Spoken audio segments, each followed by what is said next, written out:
Hey, everybody. Good morning. I'm Julie Roginski here with Michelle Kinney and Jeff Jarvis to talk to you about what happened in the media this week. There's a lot. Yeah, but the big breaking news, aside from the fact that Jeff is joining us from Austria today, is that Jeff, Netflix seems to have stepped and bigfooted over the Ellisons for now, because it still has to go through regulatory approval, which means that Trump could always get involved. But for now, it looks like Netflix is carving up Warner Brothers Discovery, purchasing just the streaming and film assets, and leaving the desiccated carcass of CNN.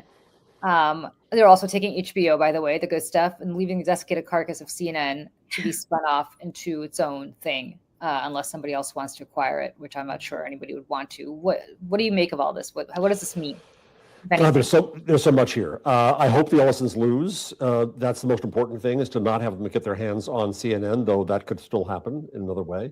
Number one. Number two, I wonder whether this is the maturity, in a bad sense of the word, of Netflix.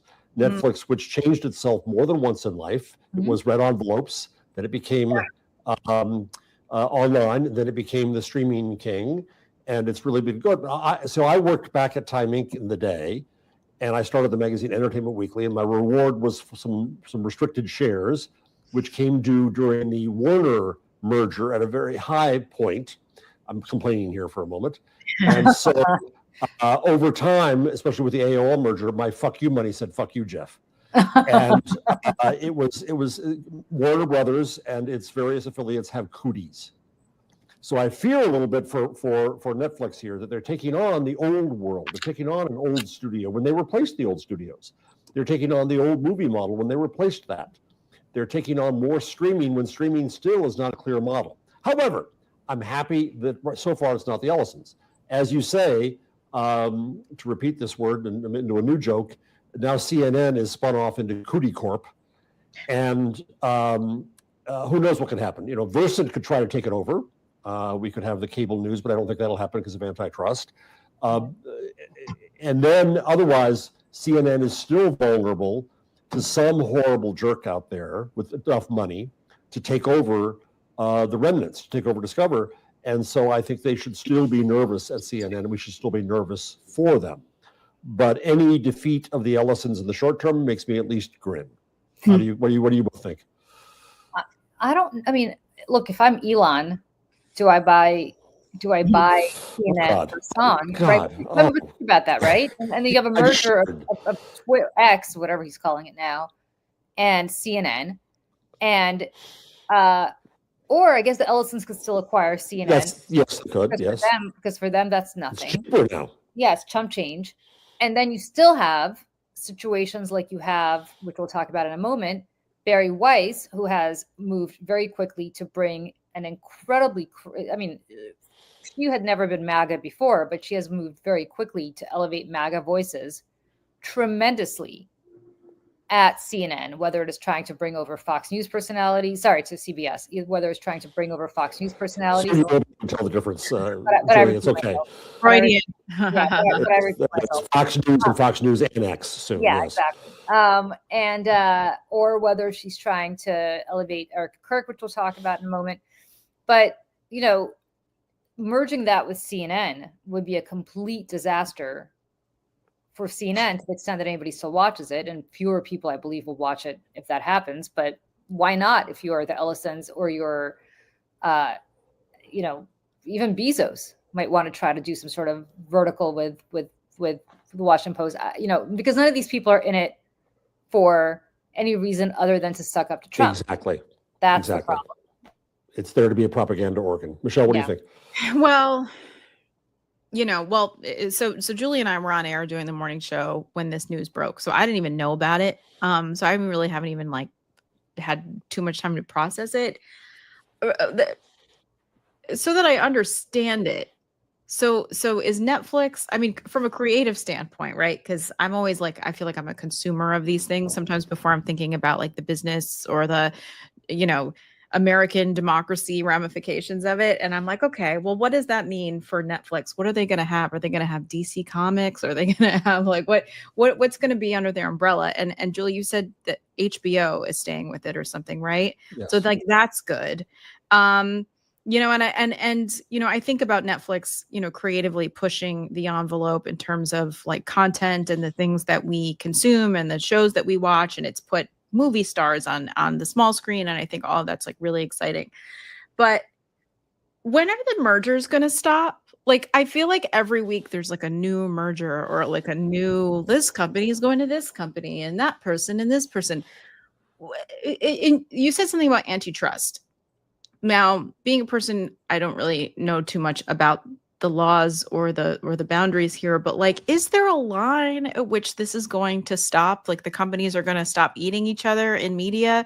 Because I feel like at one point there's just going to be one left and they're going to own all the things. And it's very confusing. And you also wonder, like, as a consumer, like, well, where do I put my dollars? If I care about the health of democracy or the future of the country, where do I put my money? Who do I subscribe to?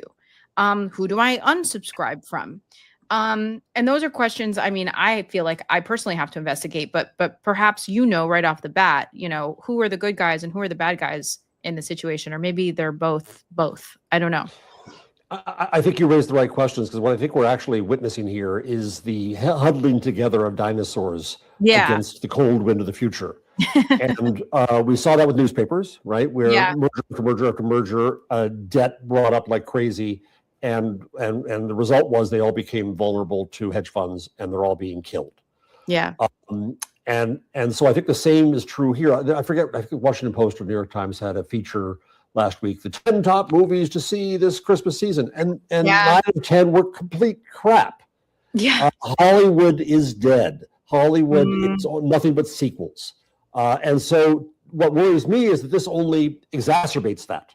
Oh, we've got these franchises. Let's go milk these franchises. Netflix creatively, culturally, was at least an alternative to dead Hollywood. It was a creative outlet to create new things. Right. And now if it owns, and I was there when Time Inc., where I was, became Time Warner. And the buzzword of the time was synergy. Synergy. And you had to do things together. We had to do the online from Time Inc. had to be Roadrunner after I left, and other things like that. Roadrunner, wow, yeah. The reason that I left, the reason that my magazine, Entertainment Weekly, started, naive me, was that the Time Inc. bosses wanted to give an offering to Hollywood and say, look, we have a magazine about showbiz. Stupid me as the editor thinking this was going to be okay. It was not. I had editors there who our conceit at EW was to grade entertainment, and they did grade point averages of our critics saying we were too tough on Hollywood because Time Inc. was now Hollywood with Warner Brothers. So synergy becomes this horrible weight upon creativity. And so Netflix, wasn't perfect. I think it's pretty dark, but it was at least an creative alternative. Yeah. And so I think we lose that. So the answer to your question finally is, do they keep merging and merging and merging? Yes, I think they do. Step one. And then step two is the debt load will be killing, because the revenue is not going to be there, because big old Hollywood is dying, which means that a lot of it will go to private equity and hedge funds and Arab money. BlackRock who have, oh wow, I own a piece of Hollywood now. And it's going to be a further diminution of American culture, I think. But I think what worries me about this, Jeff, and we touched on it a little bit before, is when you're a small cog in a much more important wheel, right? Those people have bigger priorities. And I'll use an example, if we want to move on for a second, of what's going on with the Washington Post. Yeah. The Washington Post, when it existed in a sui generis era. May it rest in peace. Yeah, may it rest in peace, exactly. Was an incredible newspaper which broke incredibly important stories. Today, it is owned by Jeff Bezos. And because it is owned by Jeff Bezos, it is running it is running headlines like this. And these are real headlines from this last week in the Washington Post. Headline 1 was, "Why you may not want lower prices as much as you think you do." On Tuesday, it followed that headline up with, actually, today's food prices are a bargain. And you might think, is the Washington, what is going on here? These are not the droids you're looking for. They're not the droids you're looking for, but you're wondering, why is the Washington Post writing these stories until you remember, oh, that's right, Jeff Bezos is the largest single shareholder in Whole Foods, which was, otherwise known as Whole Paycheck even before. Right, I was just going to say that, yeah. And so why you may not think that your food is that expensive, why expensive food actually may be good for you. Well, if I'm at Whole Foods, that's exactly the narrative I want to put out. Why, my $27 vegan burger is something you might want to buy. Well, and you hear my political experts and geniuses know how the Democrats got in trouble by not acknowledging the pain that existed at the cash register. Yeah. And so now, and media took them to task for it. And now here's the Washington Post doing the exact same thing, acting as if, well, you little people, it really doesn't matter, you're fine. But I think the larger point of what I was getting at is that, it is now just a small cog in a much bigger wheel. Yeah. And it is much more important for Jeff Bezos to suck up, well, in this case, it's more important for him to sell, whatever Whole Foods is selling. But most of the time, it is more important for him for his business reasons that have nothing to do whatsoever with the Washington Post to suck up to Donald Trump, which is why they keep running stories like this that effectively are mirroring Donald Trump saying inflation doesn't exist. Affordability is a hoax. Affordability is a hoax. That's exactly right, Julie. So my point about then going back to Netflix and going back to the acquisition of all of these different modules is that, if you were running Entertainment Weekly, which by the way, I was a subscriber to. I was too. I love that magazine. I had very little money in college, but rest in peace. But rest in peace. I had very little money, but I always subscribed to Entertainment Weekly. Love the gossip. Thank you for that. But when you ran Entertainment Weekly, presumably you started it because you wanted to talk about entertainment. And then imagine if the Entertainment Weekly was weaponized so that whoever, because Time Inc. had bigger priorities and they were going to run stories that were hatchet jobs and the people that were either helping those priorities or hurting those priorities. Yes.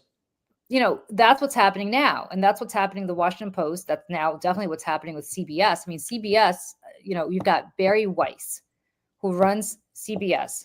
God the hell knows why, other than for reasons like this. Platforming Erica Kirk, right? The widow of Charlie Kirk.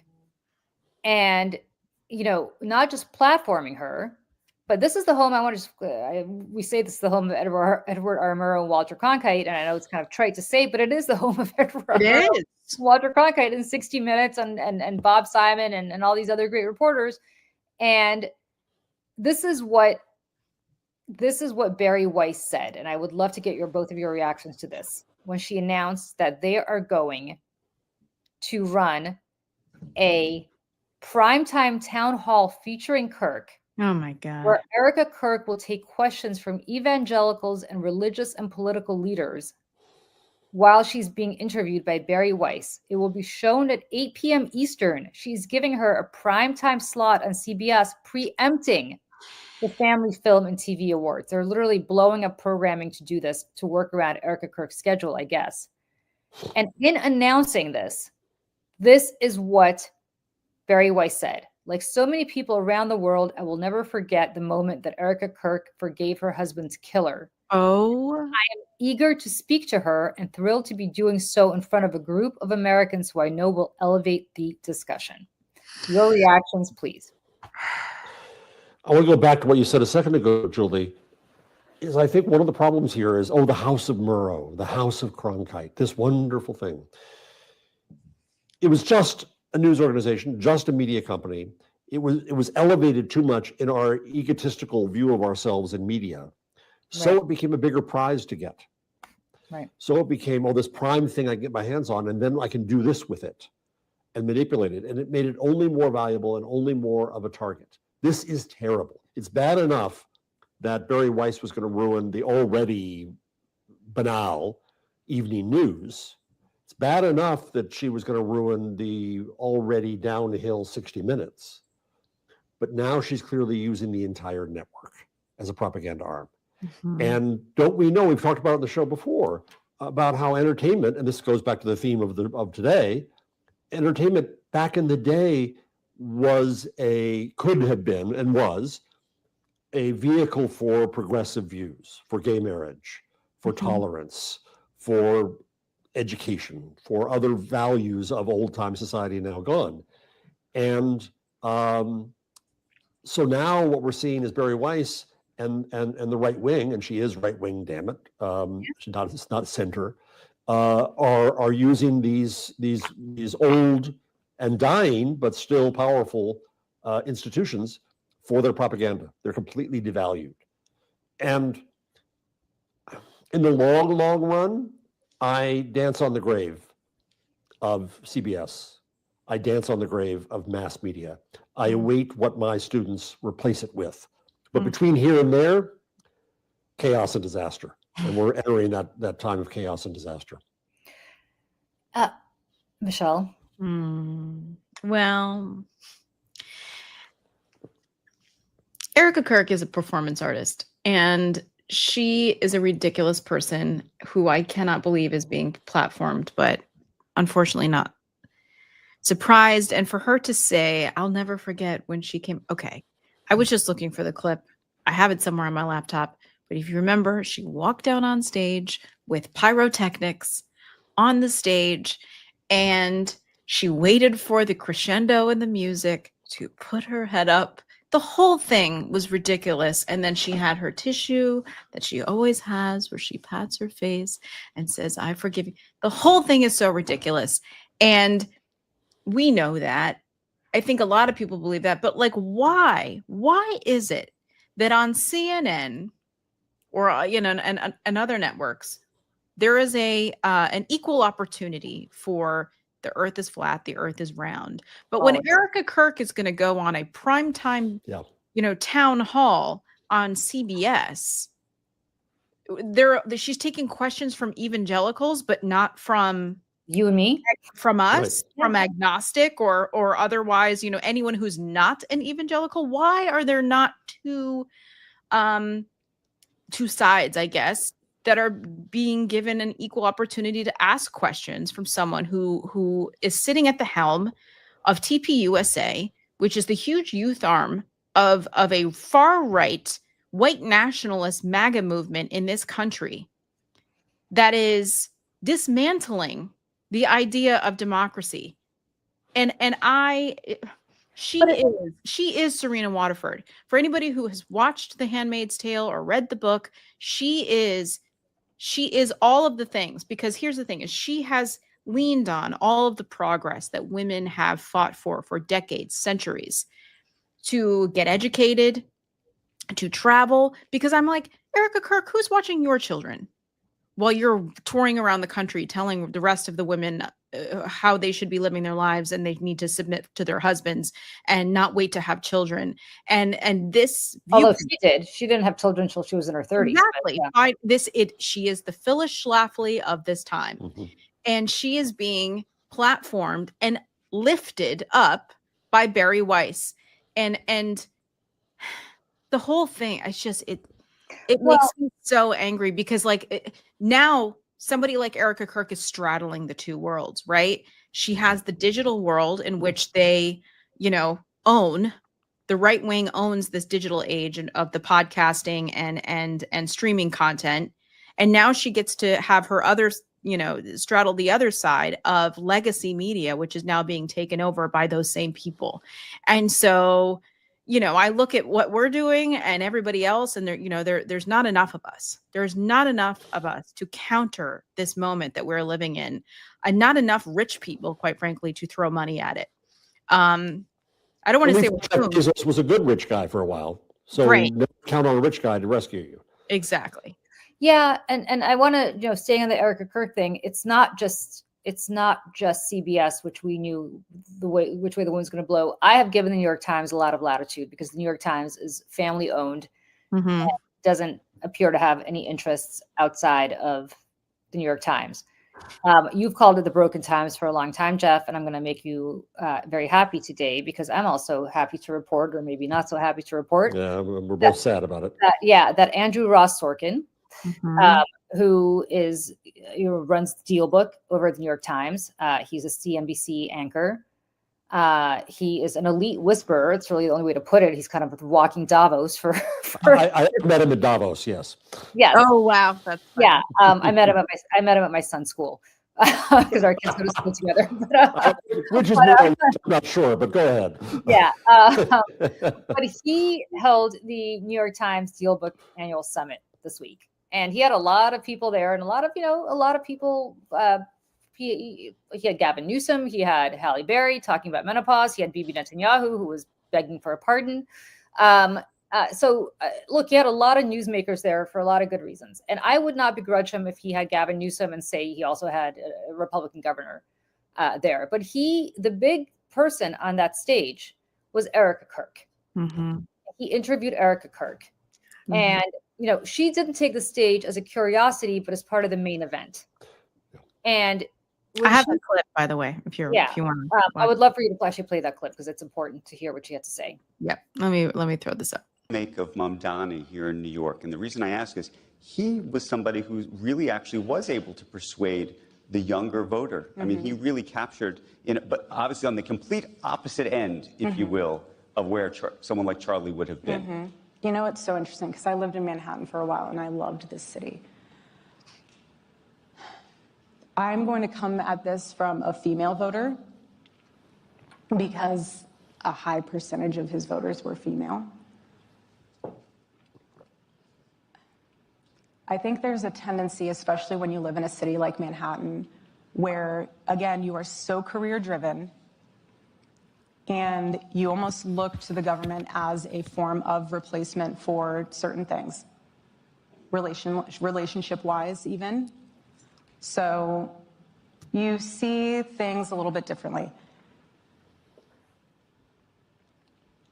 What I don't want to have happen is women, young women in the city, look to the government as a solution to put off having a family or a marriage because you're relying on the government to support you instead of being united with the husband where you can support yourself and your husband can support and you can guys all combine together. But I just find it so ironic and so interesting that a heavy percentage of the individuals that voted for him were female. I'm not quite clear. I think what she's saying, Michelle, is that instead of finding a husband, young women found Zohran. We found Zohran Mamdani. Okay. Listen, here's the part that you didn't show. Is that Sorkin really had zero pushback. What he said was he kind of appeared befuddled and he changed the subject immediately by asking her about what J.D. Vance's chances were for winning the White House in 2028. So she just put out a whole bunch of inarticulate bullshit. Actually saying inarticulate also. It wasn't even a well thought out.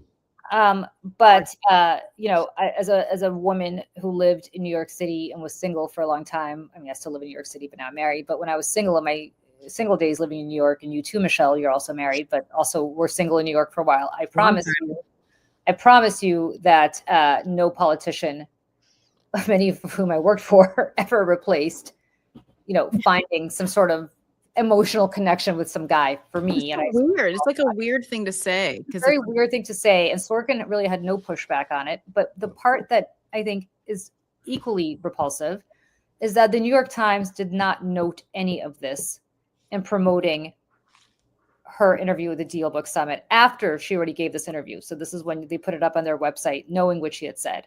This is how they characterized it. Erica Kirk, the widow of Charlie Kirk, discusses her role leading Turning Point USA, the influential nonprofit he founded. Ms. Kirk also urged more dialogue to bridge political differences. Quote, "Can you imagine if AOC and Nancy Mace said, 'Let's go get Subway,'" she asked. Okay, that's not the takeaway from what she said, one. Two, I find it fascinating that she is being portrayed here as Erica Kirk, the widow of Charlie Kirk, not somebody, I mean, she doesn't even pretend to be somebody in her own right, other than her husband.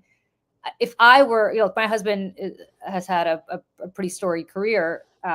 I hope nobody would ever introduce me as Julie Roginski, comma, the wife of my husband, comma, right? Like maybe that, yeah, like maybe that's what Erica Kirk is advocating for here. Because she obviously wants to be independent of her husband. But the point is, even the New York Times is kind of trying to whitewash her and sanewash her as somebody who's like, oh, let's kumbaya together. Let's bring people together. Why don't Nancy Mace and AOC just go get Subway together? This is the same woman who has never repudiated anything that her husband said. Right? No. Let me just be very clear. He repeatedly trafficked in racist, xenophobic, and anti-LGBTQ rhetoric. He casually blamed Black people for crime. He called gender-affirming care akin to Nazis committing atrocities. He described the landmark Civil Rights Act of 1964 as a huge mistake. He said that Jews were cultural Marxists. He said that gun deaths are worth it and that some gun deaths every year is the cost of liberty. He said that Black people were better off under Jim Crow and that Black women do not have the brain processing power to be taken seriously. You have to go steal a white person's slot. He wanted 10-year-old girls to carry their babies to term if they were raped and demanded that Taylor Swift submit to her future husband. He also said, quote, if I see a Black pilot, I'm going to be like, boy, I hope he's qualified. Why wasn't she asked about any of that since she is Erica Kirk, comma, Charlie Kirk's widow? Apparently she has to answer for him. That's her only qualification. What's the amount of time after his murder that it's going to be acceptable? Because it's like people are so afraid to ask this blonde white woman about the things that she upholds. And it's because he was murdered. And like, again, like it's what is it going to be a year? Is it going to be 2 years? Is it going to be 10 years? Like when are people going to be courageous or responsible enough to do that? Because it seems like Andrew Ross Sorkin, just from watching him kind of like be visibly uncomfortable, it seems like he was afraid to ask her. Why have her there? Why have her there? Why ask her in the first place? Yeah. Why have her there in the first place? Is the first, as we used to call it, news judgment. Right. What's your rationale there? Second, this legitimization is spreading. So in my state of New Jersey, we now have Linda McMahon on a 50-state tour with Turning Point USA, going to the Cedar Drive Middle School in Colts Neck, New Jersey. Yep. Exactly. Taking Turning Point to children. Talk about grooming. The Hitler Jugend come along, and so when this is normalized at every quarter, even the New York effing Times, the hashtag Broken Times, this is the result. Is that now there's permission given for this white nationalist racist organization to go and propagandize children in schools without challenge. That's the result of the failure of mass media. And I sent Julie you earlier this week. Michelle, I don't have your email, otherwise I would send this to you too. I'm going to get this. The ridiculous fawning interview done in the New York Times with Joe Kahn, the editor of the New York Times. And the first question was, so some people want you to call Donald Trump a fascist, and some want you to call him a patriot. What is it, Joe? Well, we just do reporting here. That's all we do. That's what matters. That's our job. We just report. No, it means that you leave out the story. Yeah. Witness the report on Erica Kirk at their own event. Right. They leave out the story in terms of how they summarize it, in terms of what they choose not to explain, in terms of not understanding the implications of it. They're not doing journalism. They're doing disservice to both journalism and democracy. And it's fascinating because the Times, had that stupid quote about her saying, boy, wouldn't it be wonderful if Nancy Mace and AOC got a Subway sandwich together? Also like weird Subway of all the sandwiches. My question is, Erica Kirk, if you went and got a Subway sandwich together with AOC, you'd just be lecturing her on why she chose to run for Congress in her 20s rather than pushing out kids. Right. So let's be very clear about what that conversation at Subway would entail. You lecturing her about her life choices. Right. And if she dared push back, right, she'd be woke. Yeah, and no pushback. And Andrew Ross Sorkin moving on to Erica Kirk's second favorite topic, J.D. Vance, right? Oh, what do you think about his chances in 2028? Really? That's coming. That's your question? Your question is not, hey, you're here running Turning Point USA, where your husband, which is the only reason you're here, because you are married, were married to a man who was prominent, who got murdered. You are not here in your own right. By your own admission, you're not here in your own right. And is not introduced as the CEO of Turning, like, I mean, that's how the Times described her. Right. Kirk, comma, widow of Charlie Kirk, comma. And so if that's the case, then why not ask her about whether she agrees with all of the things that Charlie Kirk has said? Take the opportunity. I mean, it's journalistically, it's not hard. Your critics say, what would you like to say to them? I mean, there's ways you can ask that question. Right. That will get you in all kinds of hot water. I think you should ask it more directly than that, but not to ask it, not to address it at all is journalistic malfeasance. And then another guest sorry, go ahead. No, well, just simply to finish, just to say that the New York Times packages her as some sort of like, let's bring people together by all getting Subway sandwiches together. Like, that's not what this woman stands for. AOC has better taste than that. She's going to go to a bodega and get a sandwich there, not to Subway. Right. I was like, at least pick Jimmy John's. I mean, Subway. Exactly.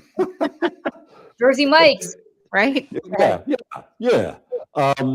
They also had Sorkin had also interviewed Alexander Karp, who's the power behind this throne. One of them, like Peter Thiel, Karp is the founder and head of Palantir, justifying what he's doing and acting. And he was presented as if he's had a change of heart about immigration, as if helping ICE is something new. And then his weird rationalization of saying that, no, it's favorable to be skeptical of immigrants.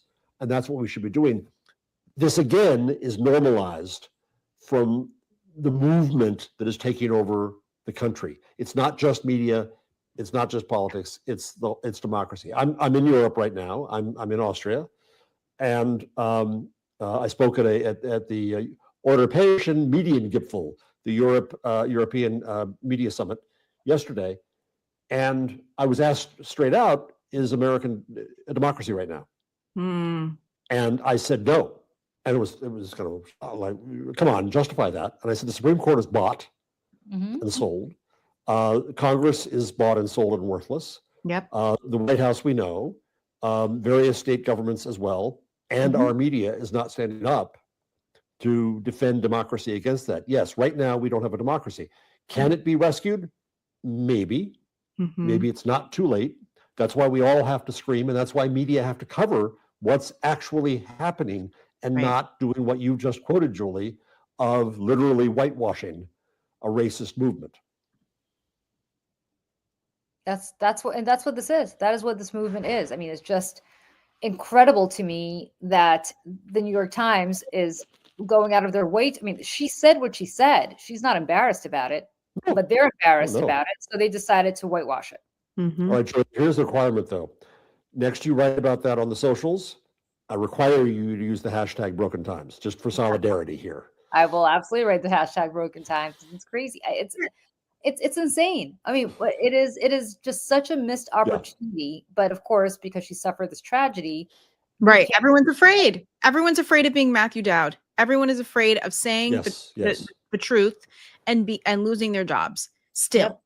Yep. And even after everything. And this is where I bring up again, I got to a point after all of this where Matthew Dowd was getting fired and people were losing their jobs for literally just saying Charlie Kirk was a racist, which he was. That's not, I mean, that's just fundamentally just a fact. That at the Seneca Project, where I'm a co-founder and I run creative there, I put together a 7-minute video of receipts of all of those things that Julie just listed off. And without any editorial, anything, I didn't put any supers or text or anything on screen. I just let him speak for himself for 7 minutes straight. And people wrote me and wrote my organization thanking me for this. Thank you. Why isn't the media doing this? Why isn't the media doing this? I sent this to so-and-so. This video got millions of views. Jennifer Welch at I've Had It played it on her podcast, the entire 7 minutes of it. A lot of people did that because it was the first time that anyone had put anything like that together. And it's like people are afraid to just show the truth, and I don't understand. And I and this is where I have to ask, because I don't think that this has happened. Has Erica Kirk faced any interview situation that has been tough Nope. or not? Let me ask it another way. Let me turn the question around a little bit, Michelle, because I think it's a really good point. Who was in a better position to ask that question of Erica Kirk? Who is less afraid of being fired because he's worth a fortune to them than Andrew Ross Sorkin? Right. 100%. He would not be fired by the New York Times. He would not be fired by CNBC. I'm an old man, and he's getting older. And the best way to use this privilege I then have that has been invested in me for no rights of anything that I've ever done is to make that risk that you did. Yeah. And Andrew Ross Sorkin was in a position to ask it. He had her on stage. He's invulnerable to being fired. He's a journalist at the New York Times. He could have asked. Yeah. And he didn't. Yep. Yeah. It's just incredible. And speaking of the wreck of journalism, why don't we move on to our favorite weekly topic, the Olivia Nuzzi. Oh God. Brian Liza. You need a theme song for this. You need a little ditty to go in. I need to like resurrect like the Young and the Restless, or like theme song. Dun, dun, yeah, whatever All My Children theme song used to be. dun, dun, dun. Yeah, but what her book came out this week. It did. It's out. It's out. Oh, yeah. It got panned. It got panned by. I recommend Becca Rothfeld in the Washington Post, who's one of my favorite. So Washington Post, which I slammed lost. Becca Rothfeld, the Washington Post, is my favorite critic, a nonfiction critic, and she with a velvet shiv. So, it just got. Yeah. I think the kindest thing they said was Joan Didion wannabe, but that used to be an insult to Joan Didion. I was going to say poor Joan Didion. She's been through enough, right? But she put out this kind of, I didn't read it and I have no intention of reading it, weirdo, non-really defense of herself. Her lawyer has said she just had an inappropriate relationship with one politician she was covering. So, she should be forgiven. I guess the Mark Sanford thing went unaddressed. That would be two, but even if it's one, I think it's one too many. And what is interesting about all this is that Vanity Fair has still not gotten rid of her, and they seem to be wanting to ride it out. I guess her contract is up in the next month or so. And but Jeff, my question is, did Olivia Nuzzi just get everything she wanted? She has now become a celebrity. She's living in LA. She's kind of put herself in and I don't mean to insult Monica Lewinsky here, because I think Monica Lewinsky is fantastic, but she's kind of put herself, she invoked Monica Lewinsky. She said, Monica Lewinsky reached out to me to see if I'm okay. So I think what she's trying to do is she's trying to become the person that Monica Lewinsky is, which is somebody who is. She's not. Revisited. Yeah. She's not at all. Monica Lewinsky was a 23-year-old victim.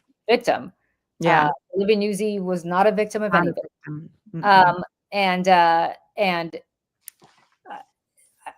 She's in the right place for this reinvention, which is she's out in LA trying to be invited. And I'm sure she wanted to get invited to the Vanity Fair, Oscar party.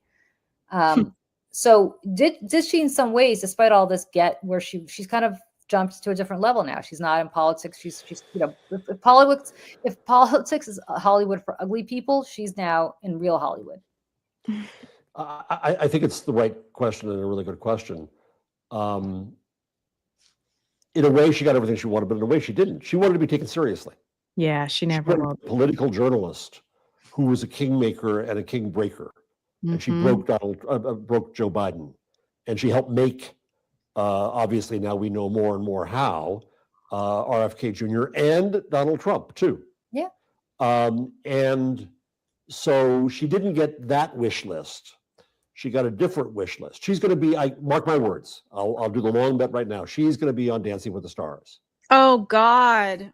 Right? She's gone into Tawdryville, and she's already given up any pride she had, and any claim to talent that she even legitimately had, she is now a celebrity punchline.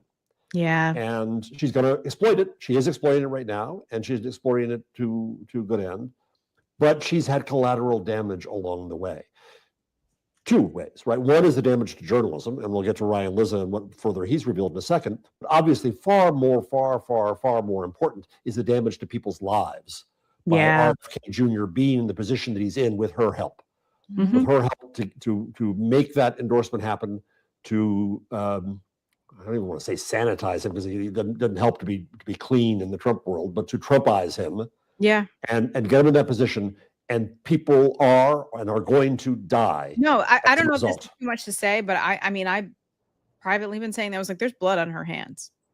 I mean, and I don't know if that's too far to go here, but like, I mean, she had a hand in this, and so therefore, it's like she is. I mean, in my eyes, in my point of view, is partially responsible for this. And nobody's asking her that question. She's done a couple of interviews. She did an interview with Feed Me with Emily Sundberg. I don't think Emily Sundberg asked her that question. And Tim Miller, who generally I think does good work, did not ask her that question either, and had a very sympathetic interview with her. Yeah, I get that they're friendly, and I get that everybody's got personal relationships. But the question that I would have if she were ever to appear on this show, for instance, is what do you, like, to exactly to your point, what do you make of your role? Yeah. In promoting somebody who now is literally causing death. And that's disputable. And these are not new positions. No. He has held since she did that. We knew what he was going to do. He has said it. He told us. And it didn't matter because she had this crazy obsession with him. I'm not going to judge who people find attractive, who they fall in love with. That is entirely her prerogative. And if she found RFK was some man, understand, but go ahead. Yeah. I mean, listen, if that was the guy for her, then good for. I mean, I'm not even trying to be funny. Like, I mean, listen, if she found his but irresistible, that's that's one for everyone. There's a but what I do have questions about, because it affects my life and your life and your life and the lives of future generations, because now they're not giving kids the Hep B vaccine. So this is going to affect generations of children. Yes. What do you make of your role in that? And Ryan Lizza has only revealed more about her not just complicity, but her active role in what she did in this whole thing. And let's also hold him accountable. He knew. What did he know? What did he know? What did he know it? He knew stuff at times as a journalist that he could have and should have revealed, but he too did not. And then back to Vanity Fair. Yeah, her contract's out this month, so letting it ride is the easy way out. Even if it was 2 days left on the contract, to say we're going to end the contract would have at least made a statement.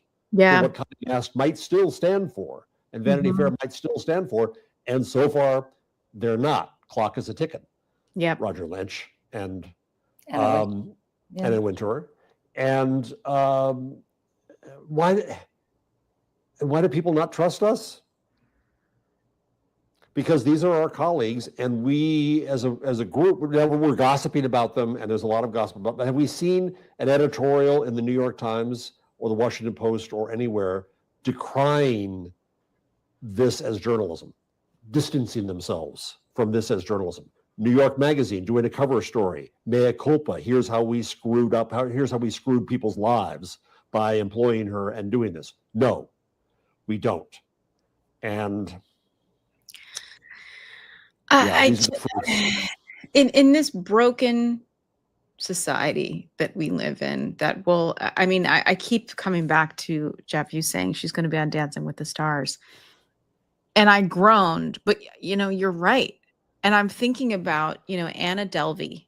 Okay. Anna Delvey, who is the Russian-born, notorious, now famous con artist who conned all these upper crust, rich, Upper East Side people of millions and millions of dollars, went to jail, glorified her ankle bracelet. They made a Netflix series about her. And why is it now that I'm going on my Instagram and seeing well-known political media people posing at parties with Anna Delvey and smiling and cheersing with their why like it is the Anna Delvey vacation of all of this too. It's like we celebrate this stuff now. It's almost funny. It's cute. And so you look at somebody like Olivia Nuzzi now, who, you know, unfortunately, to your point, also wanted to be taken seriously. She never will be again. So now she's going to be the Anna Delvey in this situation.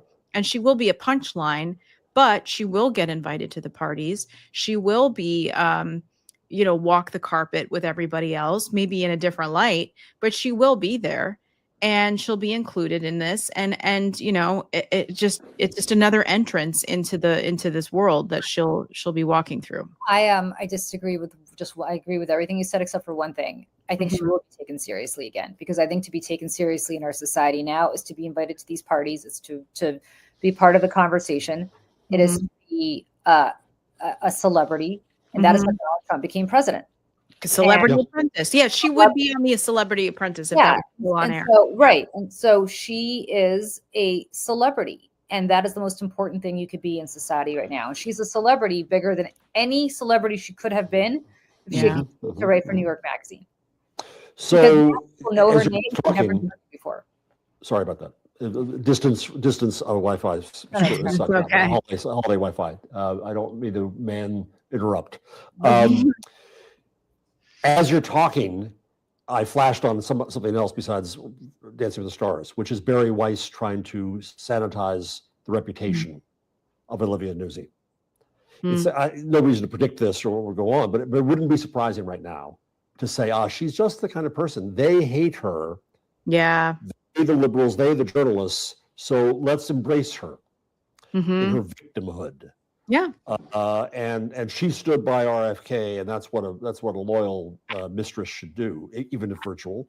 I think you're right too, Julie. I think the definition of serious changed. Yeah. Well, I mean, look at the press corps now that's at the Pentagon, right? It's the same thing. Now I'm looking, I have these screenshots here. I was, as you were saying that, I was reminded of like, see, they, you know, the liberals hate them. The smart people hate them. And this is the new press corps. Cam Higbee. Okay. Because journalism degrees are useless and needlessly expensive. I just proved it with pictures, you know, at the podium here.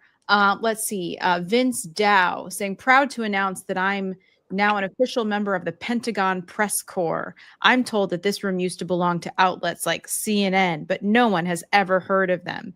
I mean, Matt Gaetz. This guy, another one, Cam Higg. You can criticize me for not having a journalism degree, but what does it say about the folks with degrees that I replaced them at the Pentagon? Like, this is it's owning the libs by being a complete moron. And like, again, it's like the thing that unifies all of this is like, see the smart people that, you know, the ones in the smart people who have ethics and care about things like this, they're mad. So therefore we must be doing something right. And that's just, you know, it's government, it's media, it's everything. It's everything. And Hegseth too. I mean, during that ridiculous Celebrity Apprentice Hunger Games cabinet meeting the other day, Pete Hegseth, talking about the fog of war, attacks journalists, saying that, you know, you don't understand. If you don't mind, I'm going to play that clip because, again, the journalists not sticking up for each other in this room and others. From Santa. Those are not Christmas gifts from Santa. This is drugs running on four-motor fast boats or submarines that we've also struck. No one's fishing on a submarine. And I have empowered them to make that call. Now, the first couple of strikes, as any leader would want, you want to own that responsibility. So I said, I'm going to be the one to make the call after getting all the information and make sure it's the right strike. That was September 2nd. There's a lot of intelligence that goes into that, building that case and understanding that, a lot of people providing information. I watched that first strike live. As you can imagine, at the Department of War, we got a lot of things to do. So I didn't stick around for the hour and 2 hours, whatever, where all the sensitive site exploitation digitally occurs. So I moved on to my next meeting. A couple of hours later, I learned that that commander had made which he had the complete authority to do. And by the way, Admiral Bradley made the correct decision to ultimately sink the boat and eliminate the threat. He sunk the boat, and eliminated the threat. And it was the right call. We have his back. And the American people are safer because narco-terrorists know you can't bring drugs through the water and eventually on land if necessary to the American people. We will eliminate that threat, and we're proud to do it. So you didn't see any survivors, to be clear, after that first strike? You personally? I did not personally see survivors, but I stand, because the thing was on fire. It was exploded and fire and smoke. You can't see anything. You got digital. This is called the fog of war. This is what you in the press don't understand. You sit in your air-conditioned offices or up on Capitol Hill and you nitpick and you plant fake stories in the Washington Post about kill everybody, phrases on anonymous sources not based in anything, not based in any truth at all. And then you want to throw out really irresponsible terms about American heroes.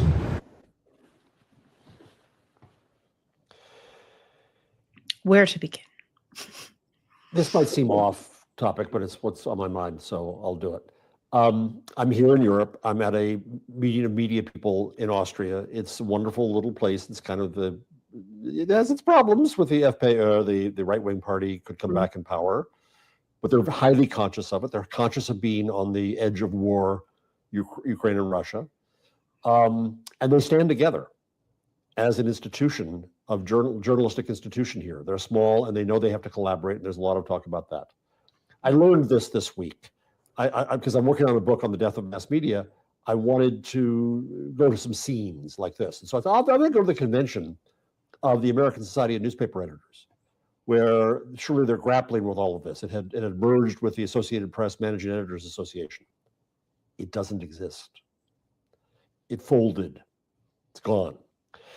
And so where is the organ where the leaders of American journalism might just get together and talk about how that was covered, and talk about Erica Kirk under the umbrella of the New York Times, and talk about the press coverage of the Pentagon, and talk about Olivia Nuzzi too, and talk about what journalism stands for. It's gone.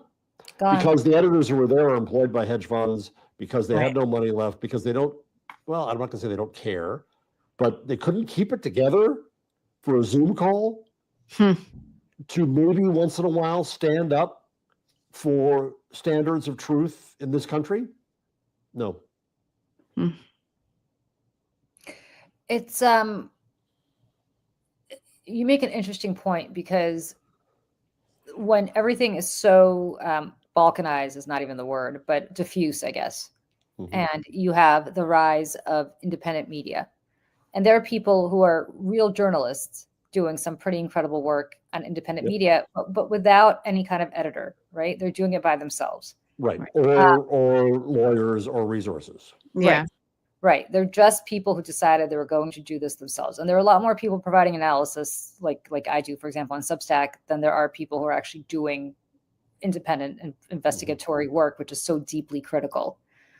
What I find fascinating about where media, and they're still doing it, what I find so fascinating about mass media, and especially corporate media as it stands today, and I don't know if it's ideological so much as it is just standard operating procedure now.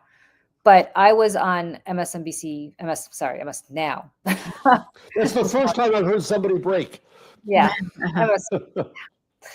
And the topic came up because I insisted on it. They asked me what I wanted to talk about. And I said, among the other things I want to talk about is I really want to talk about this Witkoff-Kushner meeting in Moscow.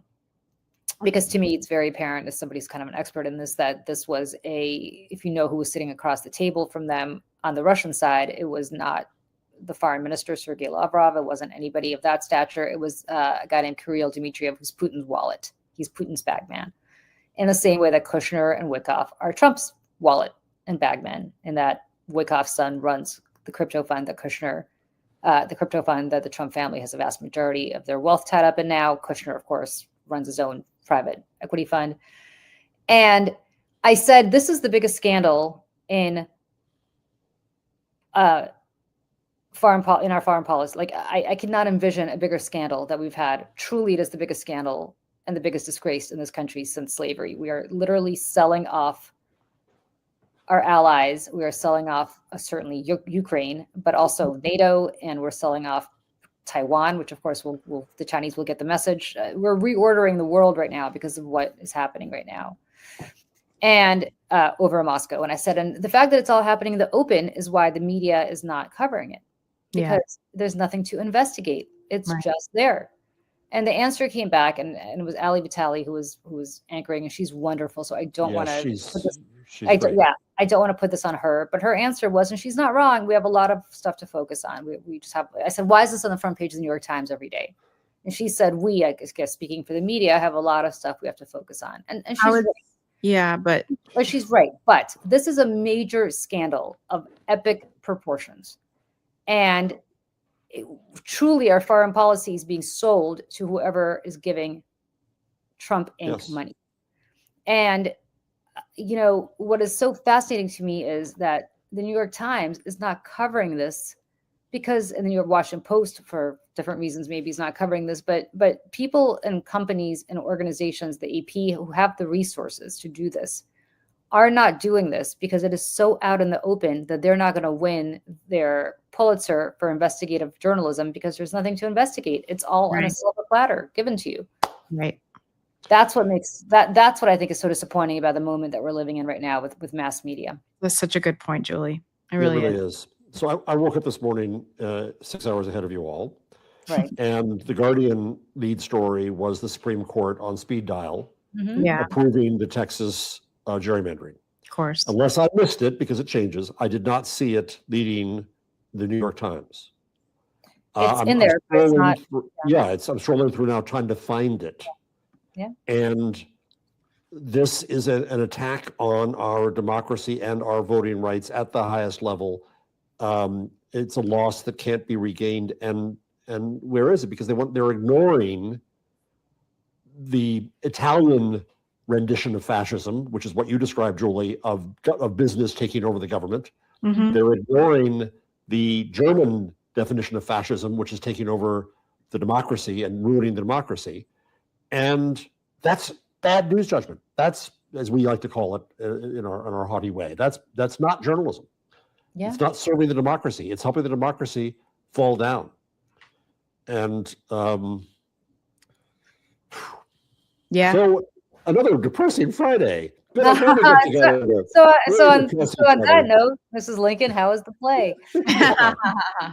Well, Jeff, you have been so wonderful to take time away from a beautiful, beautiful location in the Tyrol where you are to talk to us. So thank you so much again. My pleasure. I wouldn't miss it. We love this. We were just talking about how this is like your favorite show of the week. It's just so great. So thank you. And we will see you hopefully next Friday at 11 a.m. Eastern again. Hopefully we'll have good travels back and report back. Tell the Europeans we're trying to hold down the fort here. Yeah. We're doing our best to push back. It's getting harder and harder. But they're our last hope. Yeah, we are our last hope. It is really, it's just, I feel very much like we are in the late 1930s here, trying to hold back the tide, but we will try to do our best here to do that. Yeah. And on that note, I hope everybody watching has a wonderful weekend, and we will see you all next week. Thanks so much. Bye, everybody. Bye, everyone.